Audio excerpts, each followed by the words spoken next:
स्वातंत्र्यदिनी जिल्हाधिकारी कार्यालयासमोर रोजंदारी मजदूर सेनेचे उपोषण। बीड जिल्ह्यातील घनकचरा व्यवस्थापनातील कंत्राटी कामगार व औष्णिक विद्युत केंद्र परळी वैजनाथ येथील वीज कंत्राटी कामगारांना किमान वेतन कायद्यानुसार वेतन व अनुषंगिक लाभ प्रचलित विविध कामगार कायद्याच्या सोयी सवलतीचा लाभ तात्काळ देण्यासाठी संबंधित अधिकाऱ्यांना निर्देश द्यावेत।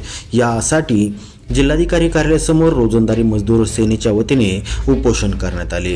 यावेळी रोजंदारी मजदूर सेनेचे भाई गौतम आगळे यांनी त्यांची प्रतिक्रिया नोंदवली आहे। ऐकूयात त्यांच्या शब्दात।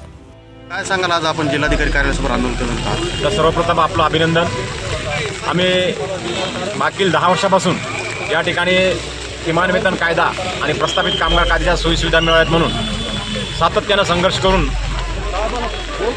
प्रत्येक जिल्हाधिकारी या ठिकाणी बैठकीचा फास करतो आणि इतिवृत्त दाखल करून या ठिकाणी कुठल्याही परिस्थितीची अंमलबजावणी होत नाही। संपूर्ण जिल्ह्यामध्ये नगर परिषद, नगरपंचायत आणि मुख्य अभियंता, औष्णिक विद्युत केंद्र परळी या ठिकाणी कंत्राटी कामगारांना तुटपुंजा पगार दिला जातो।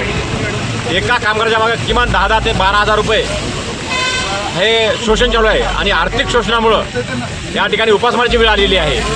आता नवीन या ठिकाणी पालकमंत्री म्हणून अजितदादा पवार साहेब यांनी पदभार घेतलेला आहे। त्यावेळेस आम्हाला खूप त्यांच्याकडून अपेक्षा आहेत। आम्ही त्यांना विनंती करणार आहेत की आपण या बीड जिल्ह्यातील कंत्राटी कामगारांना किमान वेतन आणि सुखसोयी मिळवून द्याव्यात ही विनंती करण्यासाठी या ठिकाणी आम्ही आज आंदोलन करत आहोत।